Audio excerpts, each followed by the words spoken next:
Ya, sebenarnya nggak nyata.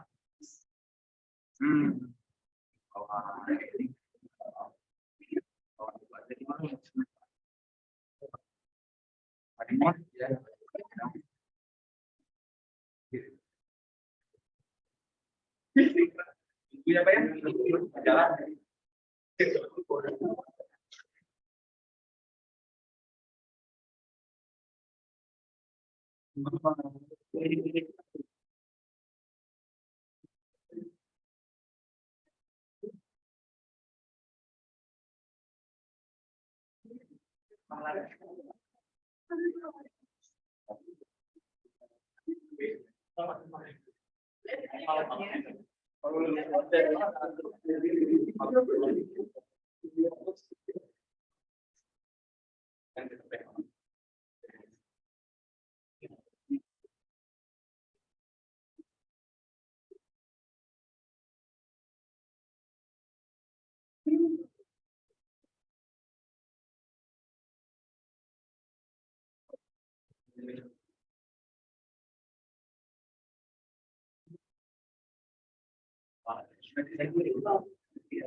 Tes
1, 2, 3.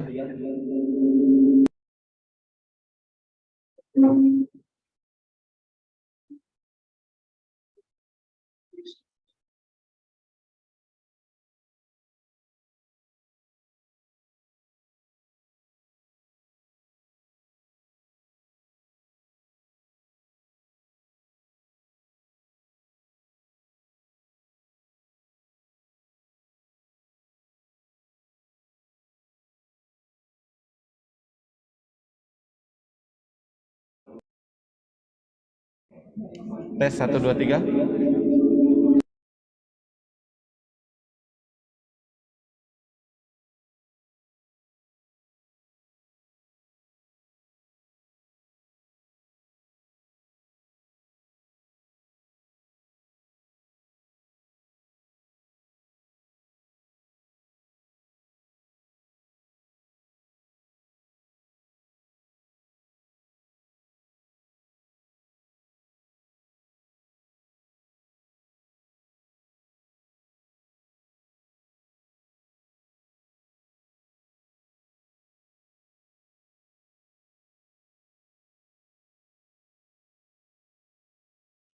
Tes 1, 2, 3.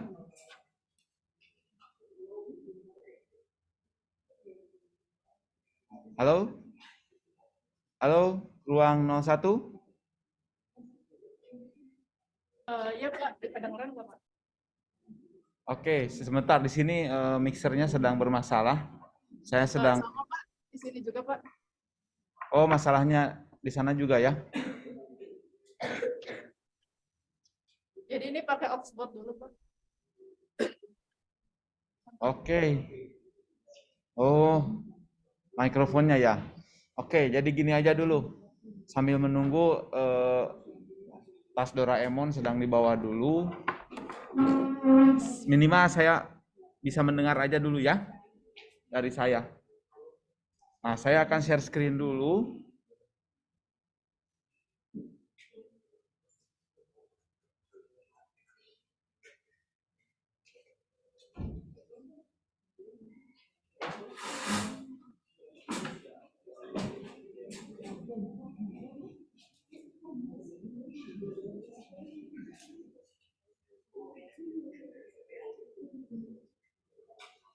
Ini saja.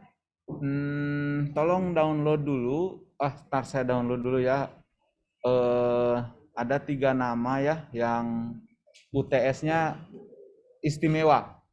Jadi untuk pelajaran yang lain. Jadi kita nanti akan bahas beberapa hasil UTS yang dikerjakan dengan istimewa untuk pembelajaran kita semua yang lain ya. Ada jadi ada waktu menampilkan hasil akhir ya dari kompresi JPEG. Nah, karena mungkin sharing kode yang sama, tapi tidak ikut mikir lagi, jadi ketika masternya salah, ya yang lain yang ikut sharing nggak ikut mikir, salah juga gitu. Salahnya di tempat yang sama. Kalau yang mikir independen, jadi antaranya yang beberapa orang ini hasilnya sudah sangat baik ya. Tapi kita akan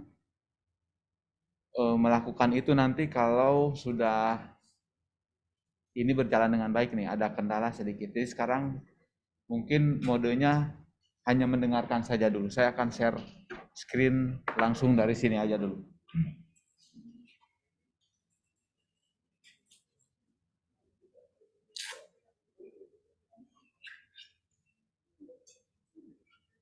Jadi ada pergantian peralatan, tapi rupanya peralatannya tidak sesuai speknya, under spec.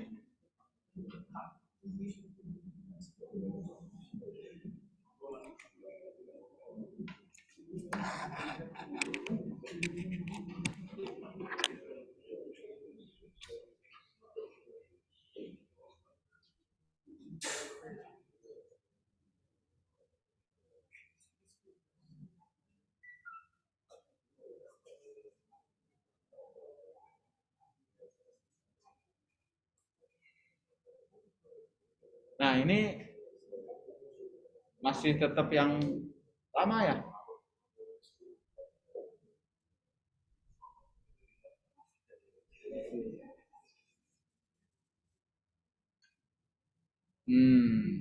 Ya udahlah, jangan dilihat saja yang itu ya.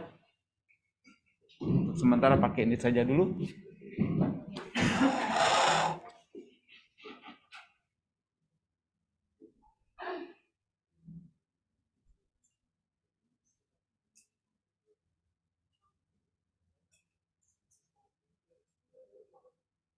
Baik, kita akan lanjutkan dulu. Apakah ini bunyi nggak?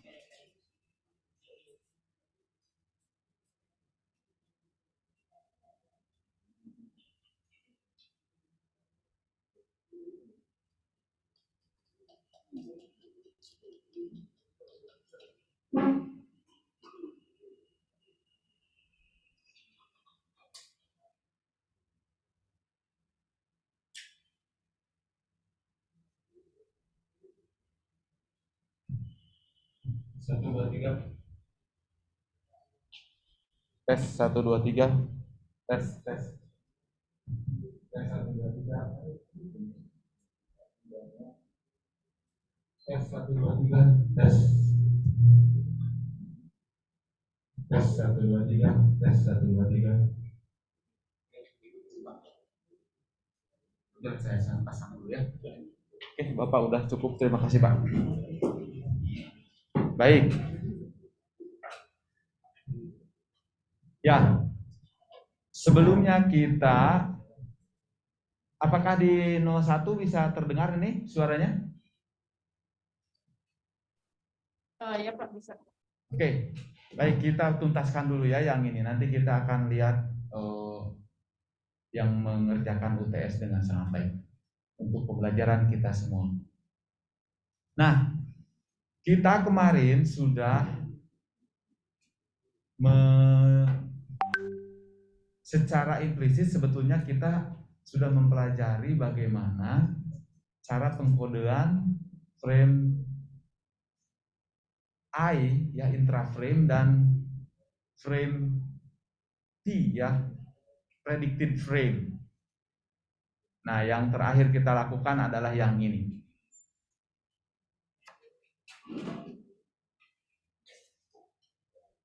Jadi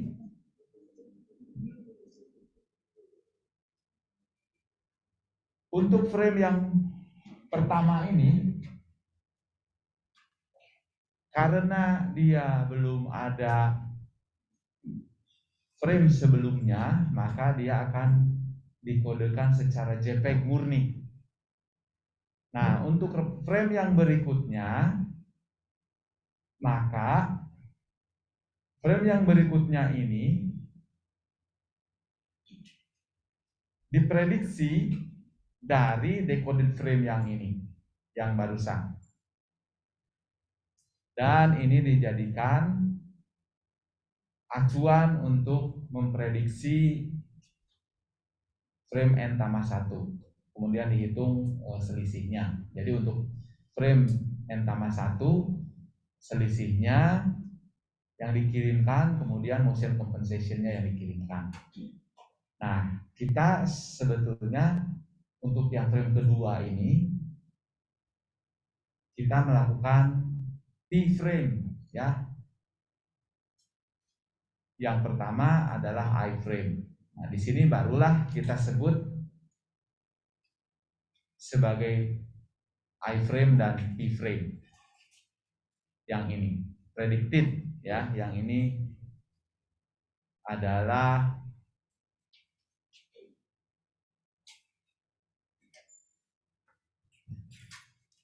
intraframe. Nah, nanti ada yang namanya group of pictures atau satu kelompok frame, misalkan 12. Nah, 12 itu adalah dari I sampai ke I lagi. Nah, setelah 12 frame, maka I yang baru itu tidak akan menggunakan prediksi lagi, tetapi menggunakan JPEG lagi.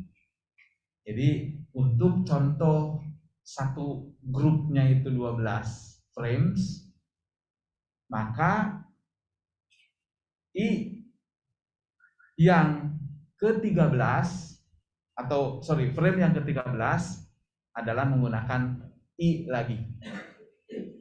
Jadi menggunakan JPEG lagi, tidak memprediksi berdasarkan frame-frame yang lain. Ini kita baca kilat ya. These are intraframe coded where only spatial redundancy is used to compress that frame. An iframe is therefore encoded as a single image, JPEG, with no reference to any past or future frames. Nah, jadi dia intraframe ini independent, ya, independent frame. Consequently, this frame requires more bits for compression compared with other predicted frames. Frames are coded using the standard JPEG pipeline. Jadi menggunakan JPEG yang seperti kalian kerjakan, where the frame is divided into 8x8 blocks. Jadi ukurannya bukan 16, bukan yang lain, tapi mengikuti standar JPEG yang biasa, yang 8x8. Transform using the DCT followed by DPCM encoding and DC coefficient and zigzag grand length encoding for the AC coefficients. Iframes are interspersed periodically in the encoding process, misalkan tiap 12, and provide access points to the decoder to decode the succeeding predicted frames. Iframes require more bits to compress than predicted frames. Jadi kalau menggunakan JPEG saja, ya itu tentu saja proses dan kompresinya prosesnya lebih rumit dan kompresinya menggunakan lebih banyak, memerlukan bitnya. Okay, however, the cost of computing motion factors in predicted frames might far exceed the bit available to compress the current frame, especially in real-time scenarios. Ya, kadang-kadang untuk yang banyak perubahan ya,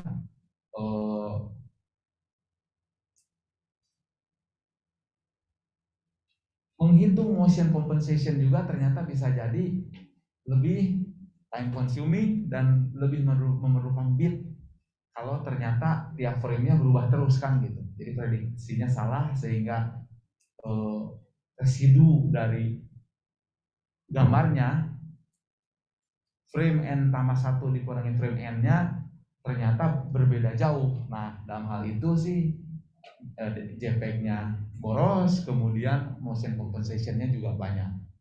Makanya kalau untuk yang bergeraknya banyak itu ada persoalan tersendiri ya, bisa lebih boros. Nah, itu tapi peneliti ini sudah sejak tahun 90-an ya yang ini Itu sudah 30 tahun yang lalu itu sudah menemukan yang paling optimal, dan ini sangat-sangat rumit ya. Nanti kita lihat kalau ingin melihat kerumitannya. Nah, yang P-frames ini predictive coded ya, kita sudah membahasnya. Jadi ini gambarannya. Yang P ini diprediksi dari yang I, yang ini. P1, P2, P3. Yang P2 dari P1. Yang P3 ini dari P2. Nah, jadi kayak gitu ya. Jadi I dulu, kemudian P1, kemudian P2, kemudian P3. Nah, terus I lagi. Kalau dalam hal ini GOP-nya grupnya hanya 4 dan hanya ada I dan P saja. Nah, ternyata prediksi itu bisa lebih tepat kalau dia menggunakan past frame dan juga future frame. Terus menginterpolasi di antara keduanya. Nih, di sini gambarnya, lihat nih. Perhatikan di sini gambarnya. Ini sang anak, lihat. Yang di frame N dia berada di pinggir dan pohon berada di pinggir juga relatif. Dia berjalan, nih, dia sudah ada sedikit pergerakan, meskipun di sini hampir sama ya sini ya. Ini seharusnya gambarnya ini agak berubah sedikit. Ini terlalu mirip nih. Sebetulnya dia harus sudah agak ke tengah. Gambarnya lihatnya yang ini saja deh. Yang ini salah nih. Kita harus revisi ya yang ini. Gambar yang benar yang ini nih. Lihat. Dia di tepi, kemudian agak ke tengah sedikit. Setelah itu udah agak ke ujung di frame ini. Nah, ini sekali lagi gambarnya salah ya. Jadi sebetulnya harusnya diganti. Ada beberapa revisi kecil sebetulnya dari buku ini yang gambarnya kurang akurat. Kita lihat yang di dalam. Nah, ternyata lihat, dengan menggunakan future prediction and past prediction, nah, untuk memprediksi hal-hal yang ada di sebelah sini nih, di kiri, dia lebih akurat diperoleh dari sebelah sini. Karena kalau dilihat dari sebelah sini udah nggak ada. Ini kan masih ada temboknya nih. Dan tembok masih ada terlihat di frame yang ini. Nah, jadi pasti lebih akurat. Tapi sebaliknya, kalau ingin memprediksi yang sebelah kanan di sebelah sini nih, di gambar ini kan belum ada. Tembok yang kanan belum ada. Ya, dan ini lebih banyak tembok kanan itu adanya di sebelah sini. Jadi akhirnya kalau yang belajar C++ atau bahasa C ini kayak pointer ini ya. Jadi yang sebelah sini banyak didapatkan, untuk yang sebelah kiri sini ya, banyak didapatkan dari yang frame N. Sementara untuk makroblok yang ada di sebelah kanan, dia lebih banyak ditemukan di N tambah 2. Jadi memprediksinya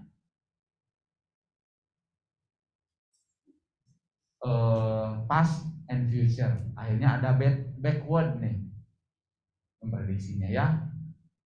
Lihat bahwa urusan kompresi ini, para insinyur ini tidak menggeluti matematika ya, tetapi hanya otak-atik aja, enggak gimana caranya gitu. Secara matematika hanya membantu dalam menghitung-hitung misalkan kemiripannya, tapi teknik-teknik gini dia gunakan akalnya gitu. Jadi kalau insinyur lebih praktis, lebih kreatif gitu dalam mencari solusi bagaimana supaya kompresi ini lebih tinggi. terus diutak-atik ya sampai sekarang ini sudah cukup mapan ya. Jadi kalau kita mau memikirkan lagi prediksi yang baru, misalkan kita ingin menyiapkan MPEG 10 misalkan ya, nah itu udah susah karena selama puluhan tahun oleh para insinyur di seluruh dunia sudah dicari gimana yang paling optimal. Yang sekarang masih terbuka banyak riset-riset itu ya tentu saja di bidang kuantum ya, quantum computing yang kemarin baru dapat hadiah Nobel itu ya, tentang entanglement itu gimana bahwa sebuah partikel itu bisa ada mirrornya di tempat yang lain, jadi komunikasinya itu instan gitu. Makanya kalau yang lebay menyebutkan bahwa 3 penerima Nobel ini telah membuktikan bahwa Einstein salah. Jadi kalau kata Einstein kan tidak ada sesuatu yang lebih cepat daripada kecepatan cahaya. Tapi ternyata dengan quantum computing ada particle entanglement itu ada mirroring gitu di dunia sini dengan di tempat yang lain. Nah makanya kuantum itu kan yang terkait dengan ini adalah quantum communication. Jadi para ilmuwan sekarang beberapa negara ya untuk kebutuhan militer ada quantum computing, ada quantum communication. Yang quantum computing itu bagaimana menggunakan kuantum untuk menghitung. Jadi kecepatan kuantum itu bisa ribuan jutaan kali dari komputer yang sekarang. Sementara quantum communication-nya untuk jarak yang tak berhingga pun ya bisa ribuan tahun cahaya itu kita bisa berkomunikasi gitu. Dan kecepatannya instan karena satu partikel itu terkait dengan partikel yang kita kontrol sekarang. Nah itu menjadi membuka bidang ilmu yang baru. Oke, baik. Nah kalau kita lihat jadinya nih hasil akhirnya kompresi dengan menggunakan frame yang bidirectional, B-frame ini namanya ya, karena dia dari depan dan dari belakang. Nah ini bidirectionally coded frames. Jadi dia lebih akurat lagi hasilnya. Oleh karena itu kita sampai pada kesimpulan yang kemarin sudah saya sampaikan secara sekilas. Nah yang ini lihat ya, bahwa kita dalam hal ini punya grupnya 1, 2, 3, 4, 5, 6, 7, 8, 9. Jadi dalam hal ini grupnya ada 9. Dan biasanya kalau grup ditulis dengan M gitu ya, M-nya 9, kemudian N-nya 3, 1, 2, 3, 1, 2, 3. Lihat, jadi yang I nih, I-nya I1, kemudian yang ke-10 datang lagi I-nya. Dan ini lagi-lagi nih yang harus dibetulkan, kalian dicatat ya. Kalau yang I itu enggak ya, ini enggak perlu nih. Yang ini enggak perlu ya, karena yang I itu tidak diprediksi dari manapun. Dia independen sebagai satu JPEG. Nah, kemudian kita lihat yang dikodekannya adalah I dulu, I1, kemudian P4.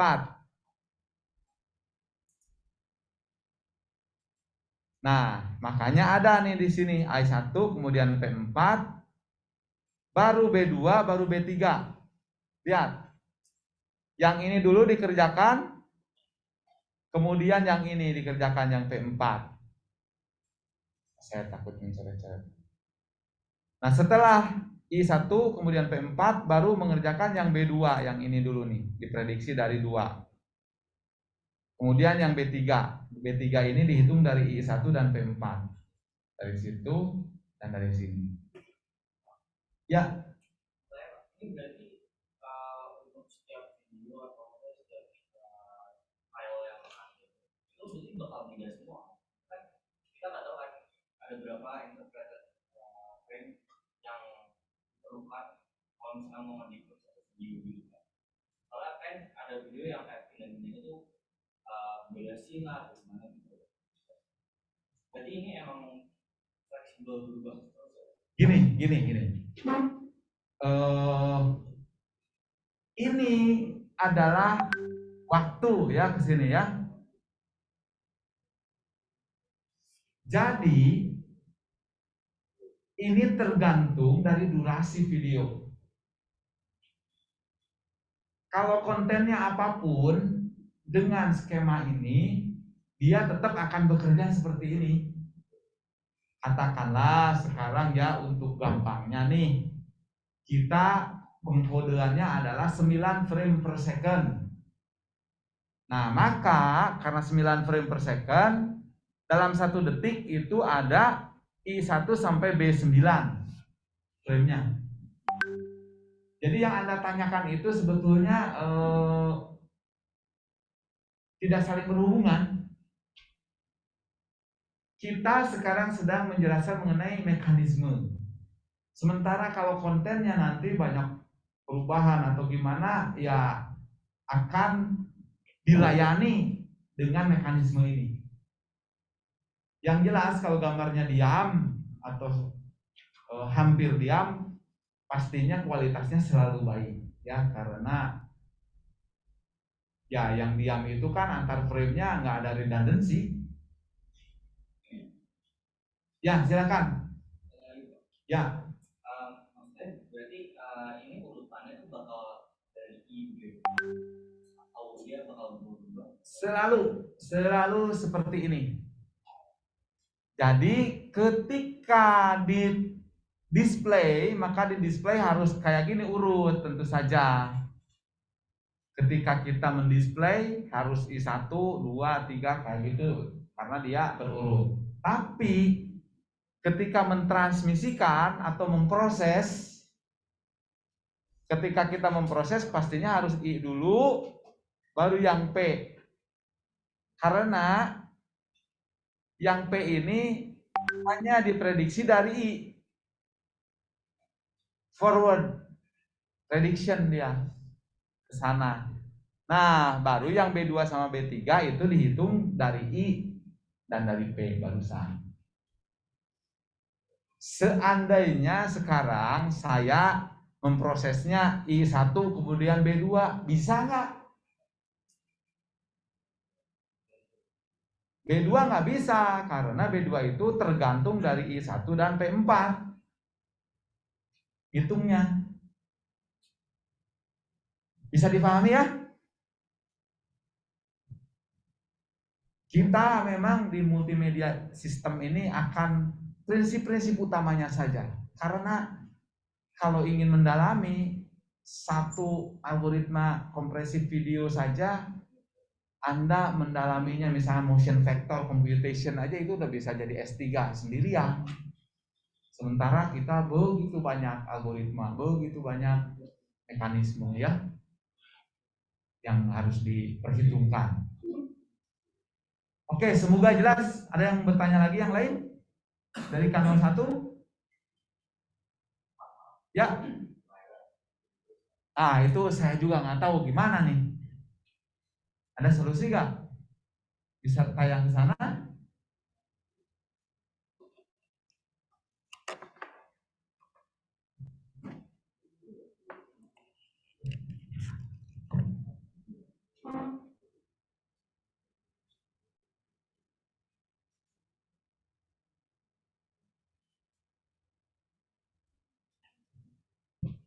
Nah, ini nggak berubah pula. Harus ada loopback nih supaya bisa membantu.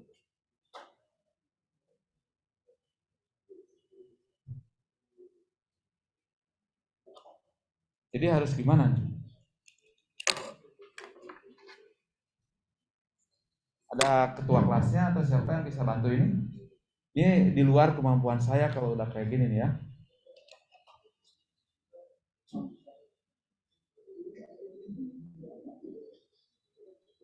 Minimal kita bisa menayangkan nggak kedip-kedip kayak barusan. Apakah sekarang masih kedip-kedip?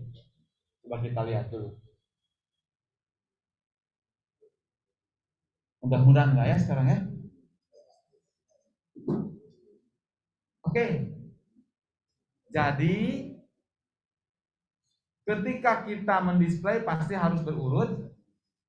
Tapi kalau memproses atau mentransmisikan pasti harus mengirimnya I1, P4, B2, B3. Setelah itu P7, baru B5, B6. Karena B5 dan B6 tergantung dari P4 dan P7. Kayak gitu aja ya. Dah, cukup simpel. Nah, jadi ini dalam kenyataannya kayak gini. Dia bisa memprediksi dari depan dan dari belakang. Dicari, jadi pencariannya tidak hanya dari frame yang sekarang, intinya kayak gitu sih. Nih si apa namanya makroblok yang ini asalnya dari mana? Asalnya kan hanya dicari dari awalnya dari sini aja toh. Nah sekarang para insinyur video encoder ini, wah kalau hanya ngambil dari sini aja ternyata nggak akurat nih, kualitas jelek. Kenapa membatasi hanya dari sini saja? Dia batasi dari mana aja dicarinya bebas, bahkan dari N tambah 4. Nah namanya pencarian, lebih banyak ruang untuk dicari, lebih akurat, tapi pasti lebih lama kan, lebih susah gitu ya. Dan itu selalu jadi kompromi antara kualitas dengan waktu, dengan komputasi, dengan biaya.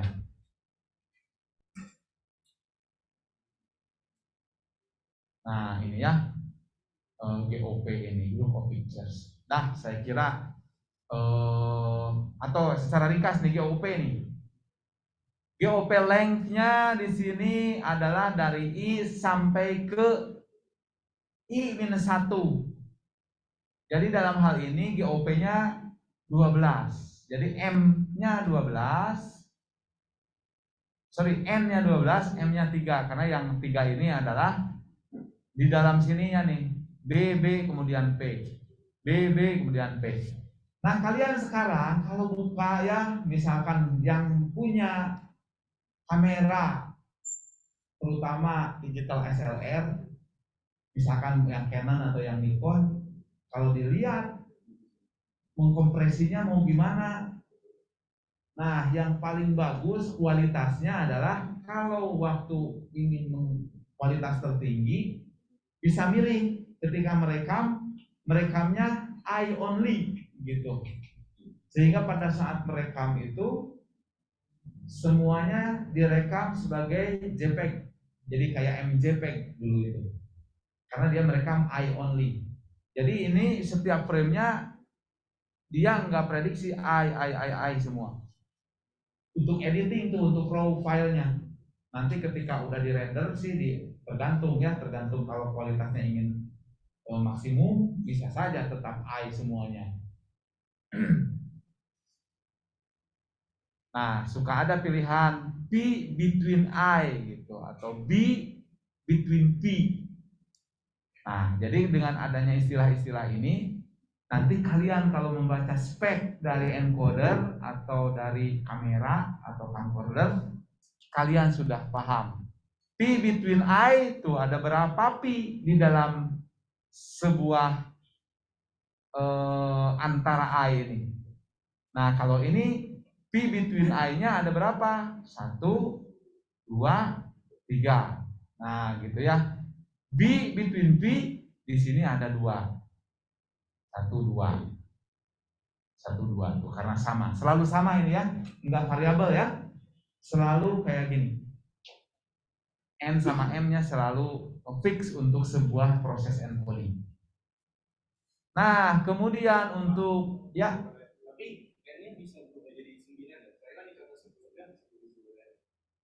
ya yang tergantung kita itu kan jadi bagaimanapun juga akhirnya ini software kan.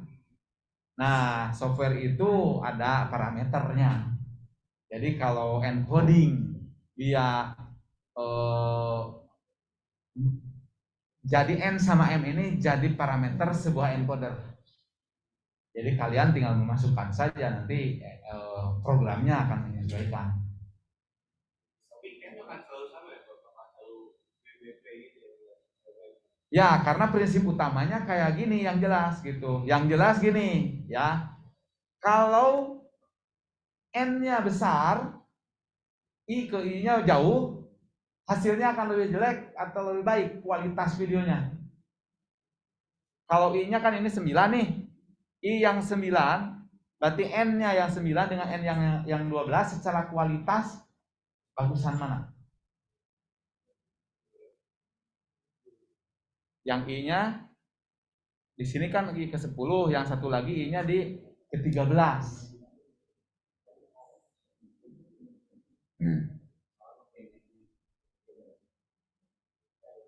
Makin jarang kita melakukan I, kompresi makin gimana?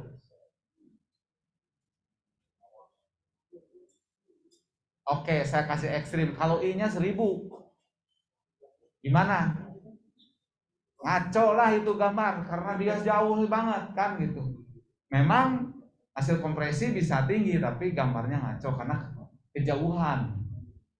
Jadi I yang tadi kalau I only itu tuh kualitas tertinggi karena di sini udah I lagi. Kompresinya tapi kan jelek, tapi kualitas tinggi, ya itulah kompromi. Jadi I-nya kalau N-nya 9, berarti yang ke 10 itu udah I lagi. Ya, tentu saja hasil kualitasnya lebih baik dibandingkan kalau I-nya 12 atau 15.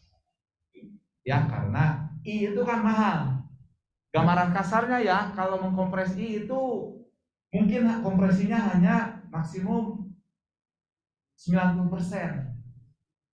Nah, sementara kalau P itu bisa jadi 95%. Kalau yang B ini bisa jadi hanya 2% gitu. Ya, sedikit sekali. Apalagi kalau yang di kompresinya tidak banyak bergerak. Lihat. Nah, kita akan masuk ke sini setelah ini dipahami. Nah, dalam sebuah encoder komersial nih kayak gini jadinya si frame-frame itu. Ada GOP1, GOP2, GOP3 gitu ya. Kemudian di sini ada headersnya supaya diketahui. Nah, setiap kemudian ada IBP kayak gitu. Ya, jadi ini hierarki sebetulnya tuh. Untuk menyimpan berbagai macam condition di situ. Nah, secara garis besar kita sudah membahas mengenai video encoding, prinsip utamanya. Dan video encoding yang kayak gini nih sudah dimulai 30 tahun yang lalu. Yang kayak gini tuh. Dan ini paling basicnya ya. Nah, kalau kita lihat complexity of motion compensation, wah ini dia nih. Kalian bisa dapat, udah banyak ya, mungkin udah ratusan atau ribuan S3 nih dokter dihasilkan dari ini. Tuh, searchingnya seperti apa? Ada sequential all brute force search. Gitu ya, dia nyari-nyari dalam sebuah kotak di mana K-nya tadi berapa jaraknya dari situ. Ya kan, jarak semakin besar, dia nyari-nyarinya semakin luas. Belum lagi kalau dia nyarinya kan bisa di frame yang lain, bukan frame tetangga dalam satu frame ya. Nah, ini perhitungannya ini untuk pengetahuan yang lebih mendalam saja. Nih cara ngitung-ngitungnya kayak gini nih. Ini kan digeser-geser di tempat yang sempit nih. Lihat, ini geser kanan atas, di sini tengah atas, di sini ini kiri atas, ini tengah atas, ini kanan atas. Ketika ruang nyarinya hanya sedikit, ruang nyarinya diperbesar, ini kan jadi lama ya muter-muternya, agak ke tengahnya gitu. Nah, kemudian itu yang manual. yang sekuensial, yang brute force. Kemudian ada yang logaritmik. Nah, yang logaritmik itu kayak gini. Ruang carinya asalnya besar, kemudian diperkecil lagi, tapi ukuran kecilnya jadi logaritmik. Sehingga dia lebih cepat begitu mengerucut kepada yang dicari. Ada lagi ya hierarchical, berlapis-lapis. Dan ini masih basic, jadinya sudahlah, kita tidak akan ada ujungnya ini.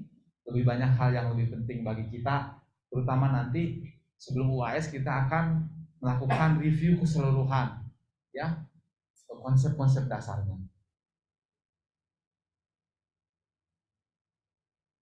Baik, kita masuk ke video coding standar ya, supaya kita memahami sedikit ya. Yang mengurusi video coding standar ini secara internasional ada dua. Mereka itu kadang-kadang bersaing, semuanya mencari uang ya. Yang sudah lama ini ITU, International Telecommunication Union. ITU itu berjaya waktu mereka mengurusi masalah voice teleponi. Jadi ada standarnya itu, kalau voice biasanya G titik gitu, G dot ya. Kalau ini H dot ini. Nah, untuk GSM misalkan G726 itu sudah menjadi standar ITU. Yang mengusulkannya, yang diambil itu semacam LPC tadi ya.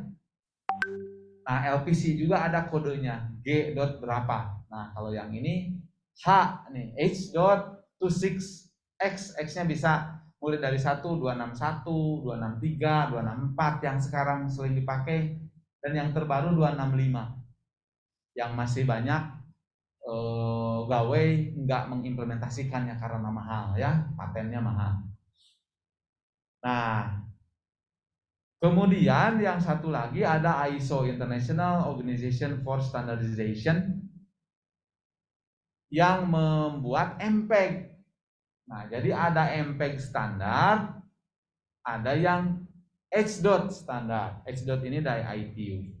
Akhir-akhirnya mereka berharmonisasi satu sama lain, sehingga MPEG ini lebih banyak mengurusi mengenai format keseluruhan, MPEG 4 misalkan.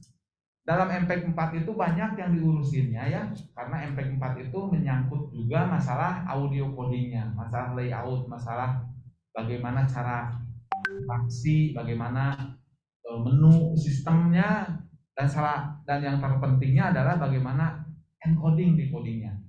Nah, untuk urusan encoding dan decoding videonya, dia bisa mengadopsi H264 atau H265 atau hal-hal yang lain. Jadi dengan MPEG 4 itu belum tentu MPEG 4 yang satu file videonya dengan MPEG 4 yang lain itu benar-benar compatible. Karena bisa jadi MPEG 4 yang satu itu menggunakan video encoding H265 misalkan, sementara yang satu lagi H264. Jadi ketika di play, kalau yang playernya tidak bisa ngeplay dua jenis encoding decoding, dia nggak akan bisa menjalankannya. Oke, nah jadi mulai dengan H261 ini. Ini kalau H dot berarti dia milik ITU standarnya ya. Ini tahun 90 nih, dengan resolusi lihat, aduh 176 kali 144. Sekarang itu untuk ukuran segini tuh, waduh, kalau di HP itu cuma ujungnya sedikit ya. Terus rada gede sedikit, 352 kali 288. Jadi tapi kalau dulu daripada nggak lihat sama sekali, ini udah lumayan. Kalau sekarang kan kita nonton minimal ya HD gitu kan. Kalau yang ukuran-ukuran kayak gini nih 360 sekarang itu ya, 360p gitu. Kalau di YouTube sinyalnya jelek, 360p kan udah rusak gambarnya, nggak begitu jelas. Oke ya, ini jadi H261 itu belum ada B-frame, baru dan P-frame. Iframes are compressed in a JPEG-like manner. Ya, jadi H261 itu hanya I and P saja. Nah, kemudian 263 udah lebih gede nih, sampai 1408 kali 1152. Nah, yang ini sudah lebih baik ya, sudah ada B-frame.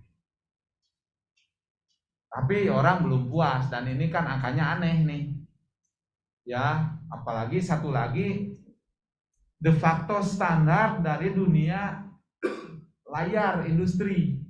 Angkanya nggak kayak gini. Angkanya adalah 1920 kali 1080 gitu ya, atau 1280 kali 720. Nggak pas nih. Jadi ketika ditampilkan kurang baik. Nah, kemudian ada MPEG-1 ini saja dari ISO. Lihat tahun 91. Kalian aja belum lahir ini kan? Gitu. Ini sudah lahir nih MPEG-1 ini.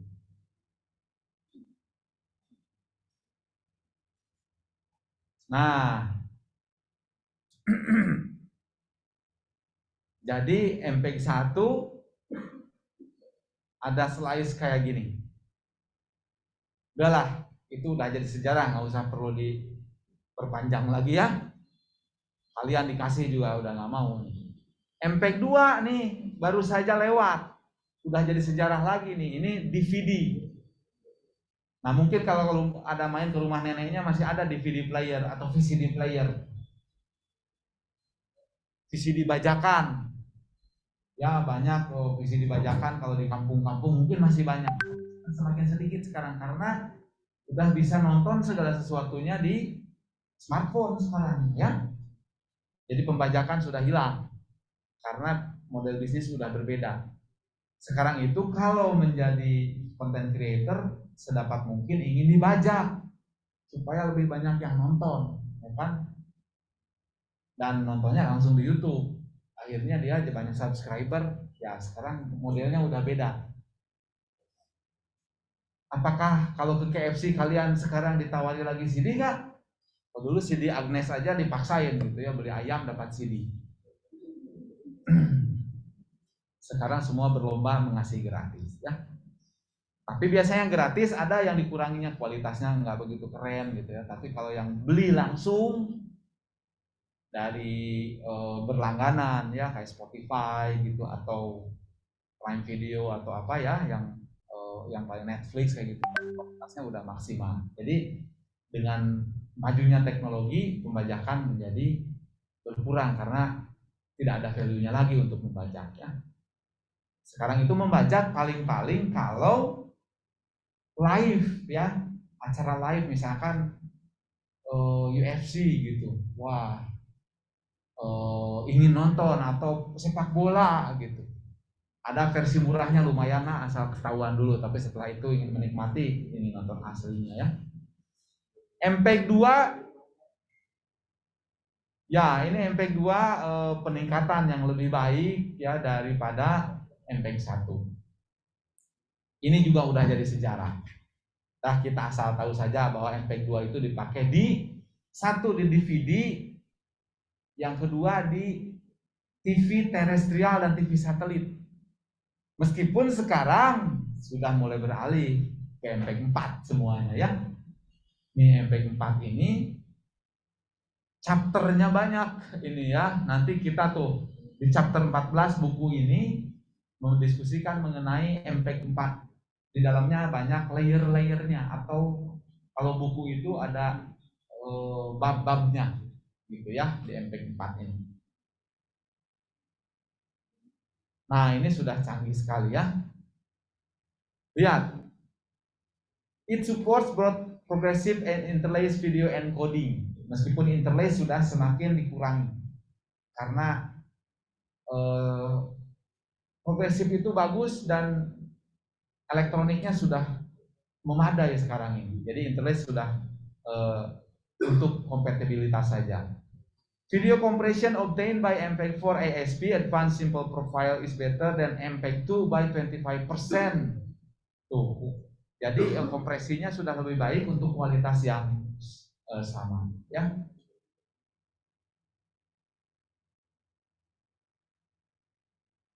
The standard is object-based and supports multiple video streams that can be organized along with audio, graphics, image streams into a hierarchical presentation using scene layout descriptions. Jadi ada semacam HTML-nya, ada markup language-nya. Dan lumayan semakin rumit ini ya. Kemudian MPEG-4 also provides a synchronized text track for courseware development. Jadi untuk pembelajaran sudah disiapkan nih supaya sinkron dengan subtitle gitu ya. And synchronize metadata track for indexing and access at the frame level. Jadinya sudah lebih canggih, dan sekarang yang digunakan ini adalah MPEG-4 ini. Nah, H.264 itu MPEG-4 AVC. Jadi kalau tadi kita ada JPEG, di tahun 98 ada juga VSEG ini ya. Jadi kalau yang tadi Joint Photography Expert Group, kalau ini Video Coding Expert Group video. Jadi ahli-ahli kompresi video, mereka menjadi anggota asosiasi Video Coding Expert Group. Kalau di kita ada asosiasi, misalkan asosiasi dokter gitu ya, IDI. Ada asosiasi himpunan peternak domba dan kambing Indonesia HPDDKI gitu, orang Garut banyak gitu ya.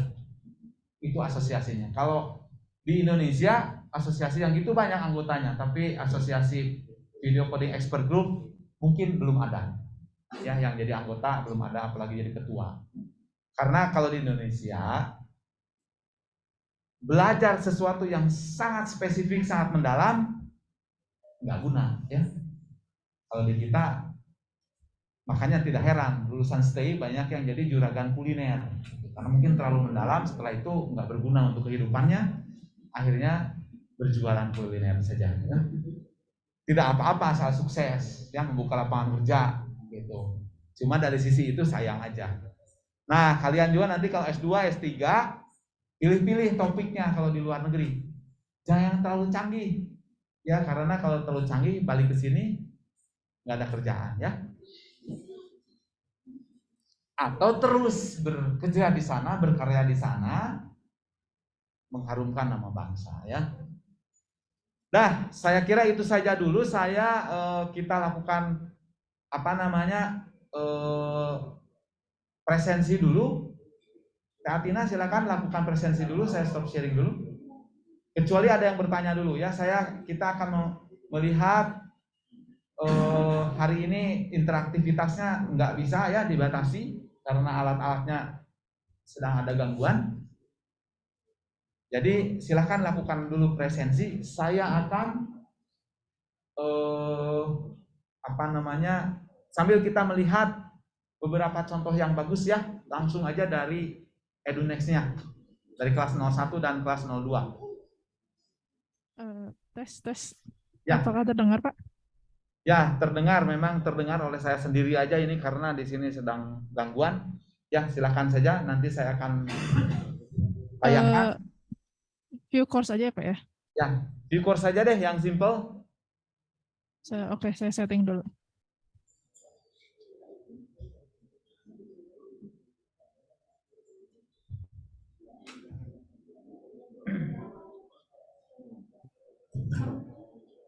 Saya cek dulu ya, ini ada.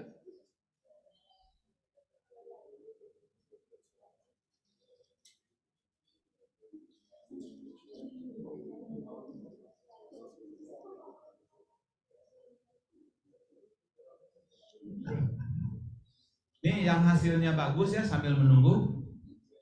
Yang hasilnya sangat bagus itu adalah Muhammad Davin Zimar.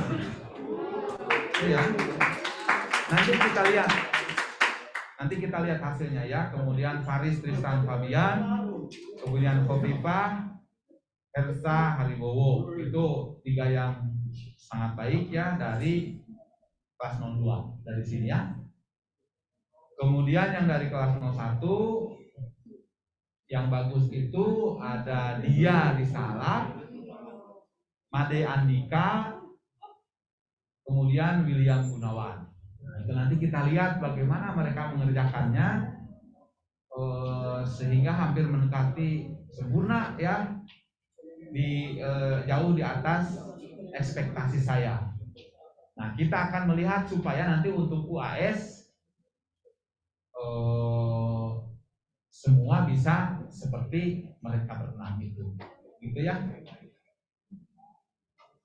Silakan presensinya dilakukan ya, dan mohon ditayangkan.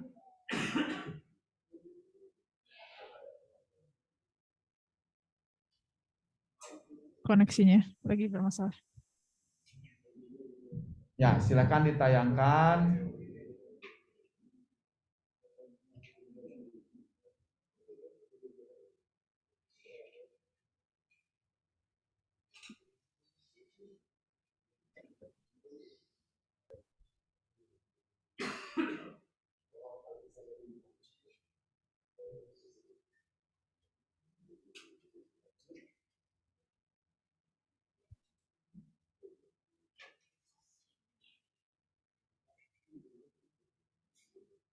Oke. Bentar Pak, tadi gagal ininya settingnya. Oh, oke. Ya. Tadi koneksinya bermasalah ya. Sebentar, mohon bersabar para hadirin. Ya, harus pakai tethering kalau EduRoam-nya atau hotspot ITB-nya terkendala.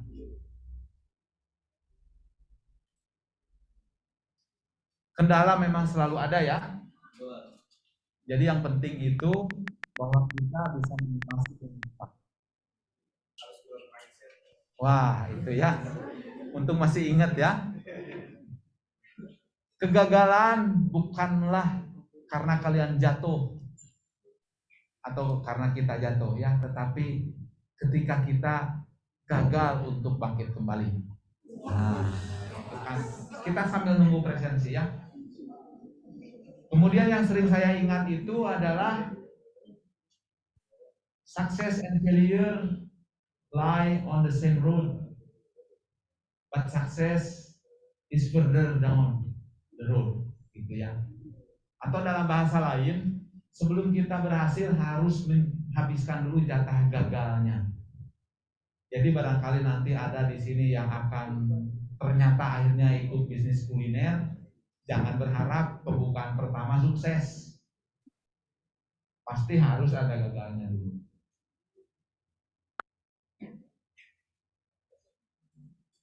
Nah, makanya dalam di sini kita ada tugas ya, ada UTS, ada UAS, supaya saat UAS jatah gagal udah habis.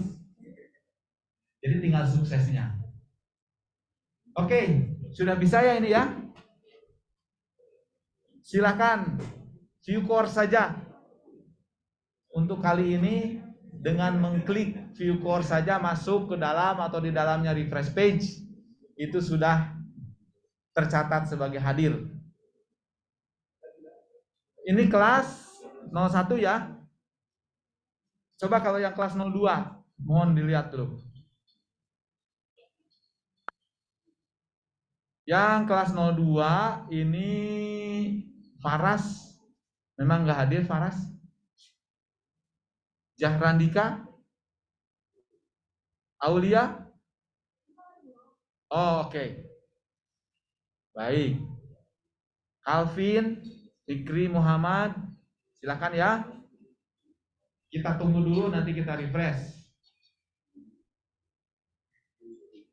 Teh, tolong dibuka lagi tab yang baru ya. Kita akan lihat dua yang paling keren dari setiap kelasnya. Mungkin dari kelas 02 dulu deh.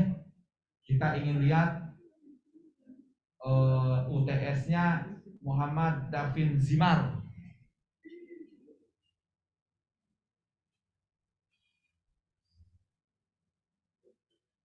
Ini ya. Jadi videonya sebentar, yang nomor bagian pertama itu mengenai Mau nomor langsung 3 atau dari nomor 1, Pak? ya dari nomor 1. Oh, saya buka dari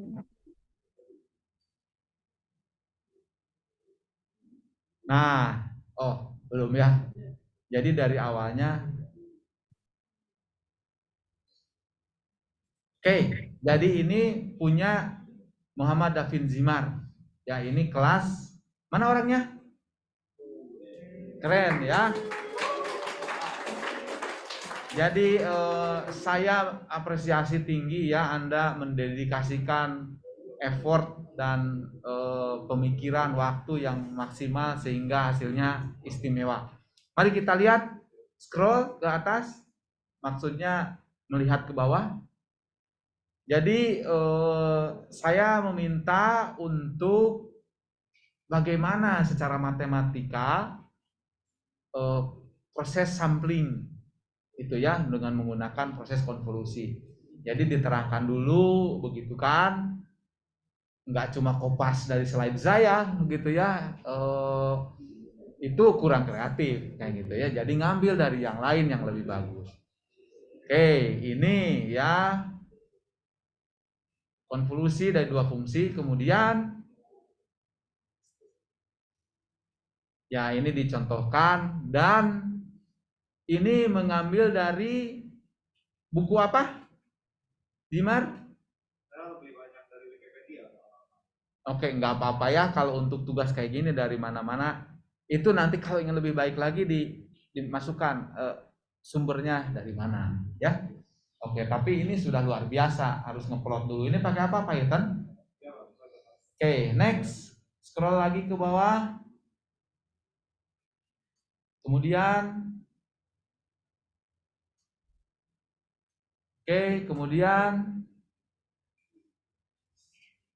ya yang namanya secara matematis, secara simulasi kita delta functionnya nggak infinity ya, jadi ada lebarnya masih kelihatan, tapi ini bisa menggambarkan gimana kehidupan nyata, bahwa kita harus kompromi karena secara teoritis nggak ada sinyal yang tingginya infinity, lebarnya infinity small gitu, sementara luasnya tetap satu, kan susah. Jadi disimulasikan seperti itu. Next, lagi scroll lagi.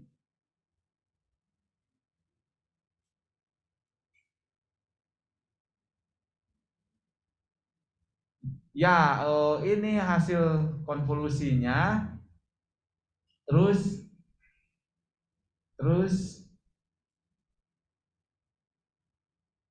lagi, scroll lagi ke bawah.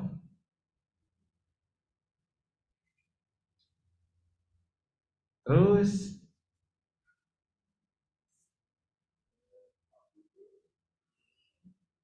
ya, time offset and shifting ini ya. Terus nah, digeser-geser seperti itu. Dihitung luas irisannya ya. Nah, jadi hasilnya seperti ini. Kan luar biasa ini, gitu ya. Oke, ini di luar ekspektasi saya, lebih dari yang saya harapkan ya, jadi sudah sangat baik. Oke, yang berikutnya, jadi kalau ingin jawaban yang nilainya lebih dari 100 yang kayak gini. Ya. Oke, terus kita lihat yang nomor 2-nya.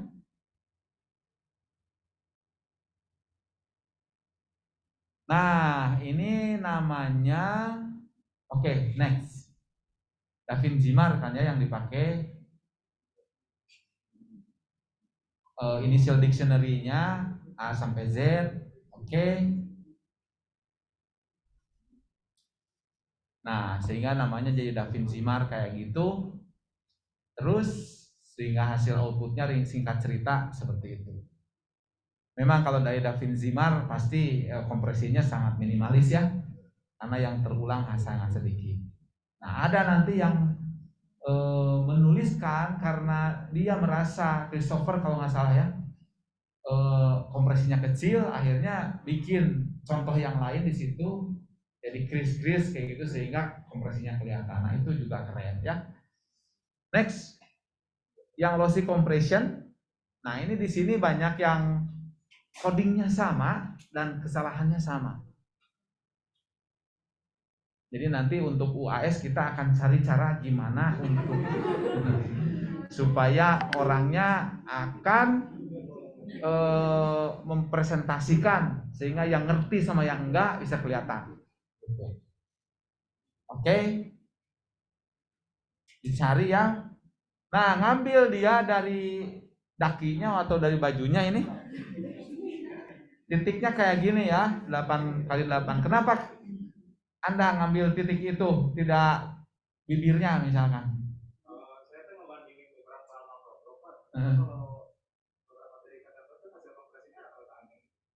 Oke, sip. Gak apa-apa ya. Oke, next. Luminance-nya ini ya. Oke, diproses lah ini. Hasil DCT-nya ya.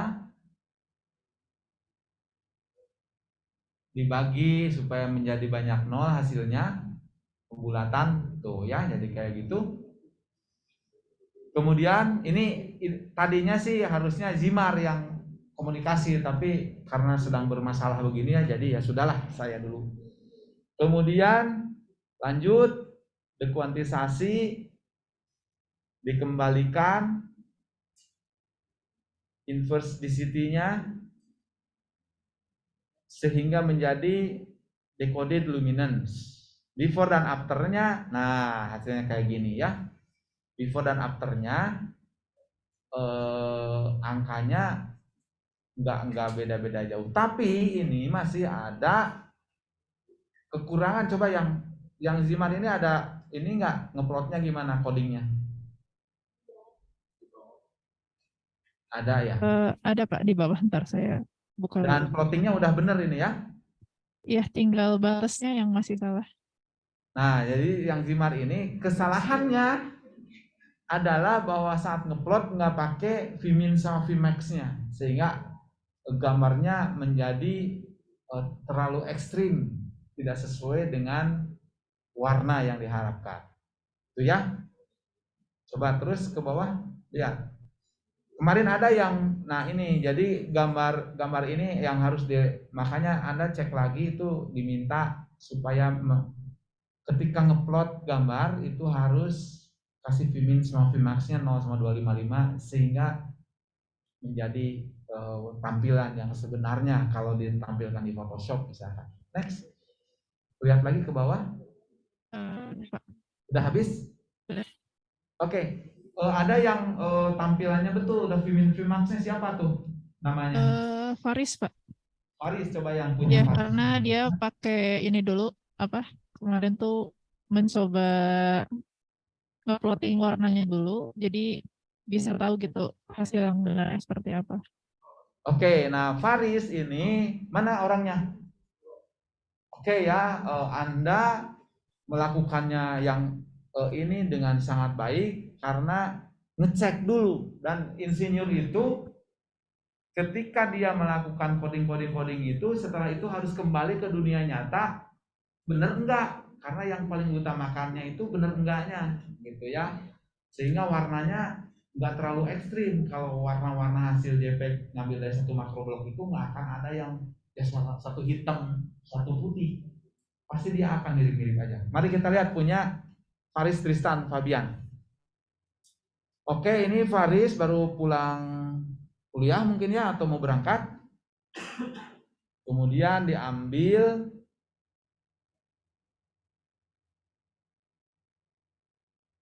sampel warnanya. Oh, oke, ini YCRCB-nya. Kemudian terus nah diambil tepat di tengah matanya ya Faris ya, sehingga warnanya kayak gini. Oke.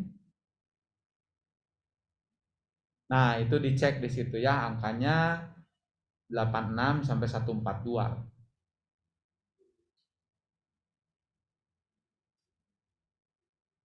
Sama ya, ini. Anda bekerja sendirian? Kenapa? Rame-rame. Tapi Anda memberikan pemahaman. Nah, itu yang saya harapkan. Ngoding sih nggak apa-apa rame-rame. Tapi memberikan pemahaman terhadap proses coding itu sehingga terrelasi di dunia nyata dan benar. Nah, ini yang kurangnya, yang salahnya banyak di sini nih, nggak dikasih ini. Sehingga tampilannya beda dengan Photoshop atau GIMP kayak yang dipakai oleh Haris ya. Ya, kalau yang di sini sudah ada Vmax-nya, Pak. Sudah ada di sini ya. Nah, itu yang kalian banyak yang nggak pakai itu sehingga ketika diplot warnanya beda. Tidak seharusnya hasil tampilannya kayak gitu. Coba yang dari kelas 01.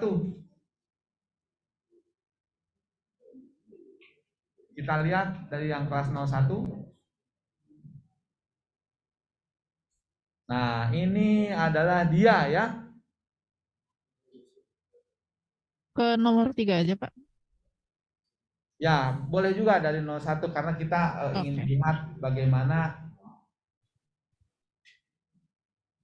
Oke, ini ya. Kemudian mari kita lihat bagaimana sampling. Oke, ini masih familiar gambarnya. Next. Oke, kemudian baik. Lanjutkan. Oke. Ya, setidaknya ini menceritakan ulanglah yang dari slide ya. Jadi kreativitasnya tidak maksimal. Tetapi saya sudah mengetahui bahwa ini udah paham gitu ya, dan itu yang sangat diharapkan karena yang penting basic-basicnya paham. Lanjutkan.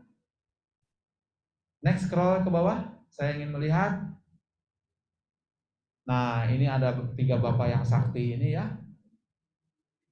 Kemudian melakukan codingnya.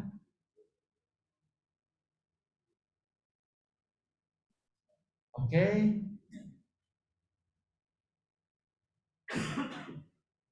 Oke, dan itu hasilnya udah kembali itu. Kalau enggak pun kan harus diulang karena pasti ada yang salah ya.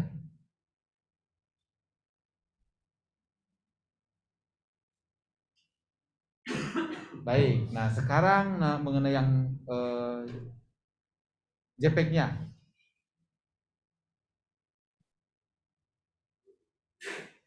Dia hadir ya di 01 ya sekarang? Orangnya ada hadir? Kayaknya nggak hadir, Pak. Oh, kenapa hadir online? Lagi diare, Pak. Aduh, ya semoga segera sembuhlah yang sedang sakit ya. Pastikan presensinya sudah oke. Lanjut, dilanjutkan. Terus, coba tampilannya gimana ketika ngeplot? Before dan afternya.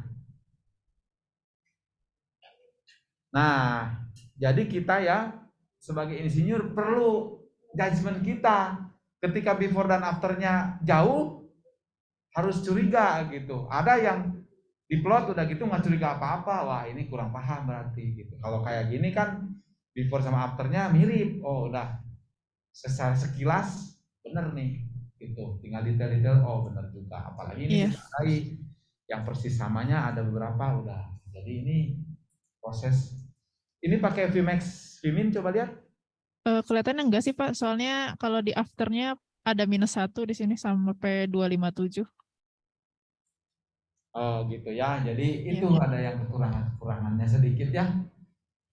Karena ini angkanya iya masih ada -1 begini ya. Nanti kalau untuk ngeplot supaya kompatibel dengan itu standar internasional, kebiasaan best practices harus disesuaikan. Oke, satu lagi supaya fair, selain dia tadi ada satu lagi. Ada Made Andika juga, Pak. Oh iya, Andika ya, yang sebelumnya sudah menerangkan juga. Coba lihat punya Andika.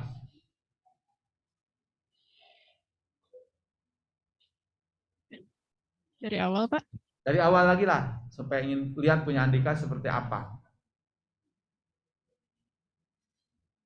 Oke, konvolusi. Ya, ini ngambil dari diktat. Next. Oke. Ya. Kemudian sampling.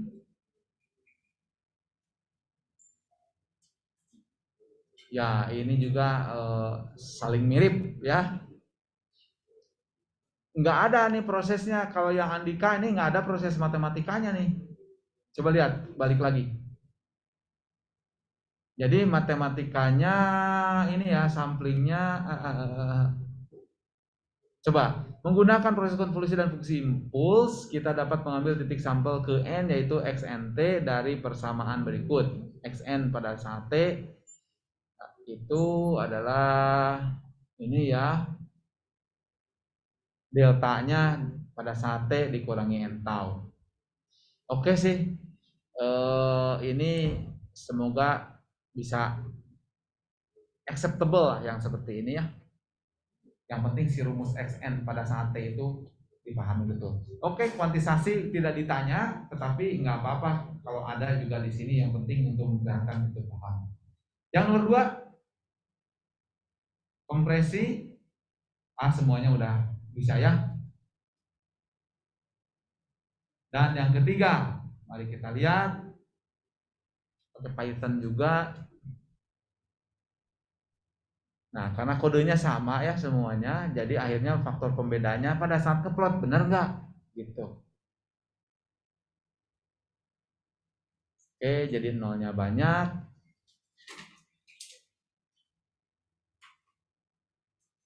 Nah, yang ini nih yang saya oke, mari kita before sama afternya deh, yang saling dibandingkan. Oke, ini before sama afternya. Nah, lihat. Kecilin supaya dua-duanya nampak dalam satu layar.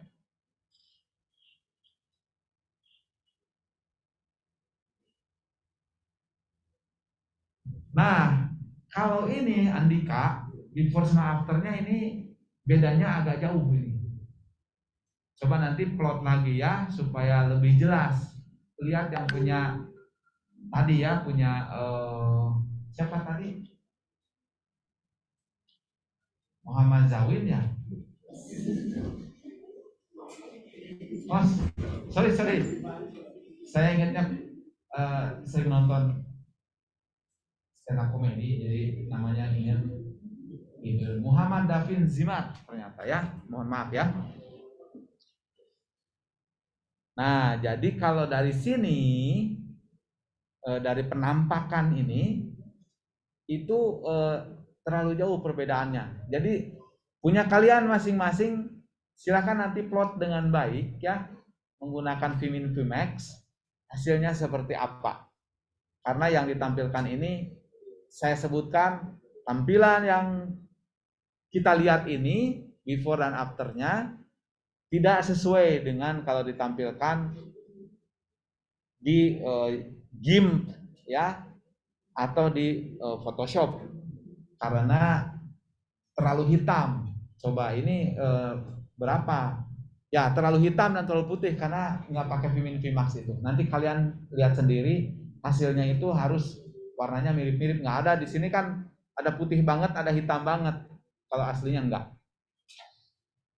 Baiklah, saya kira itu saja untuk hari ini. Kita sudah menuntaskan video encoding decoding.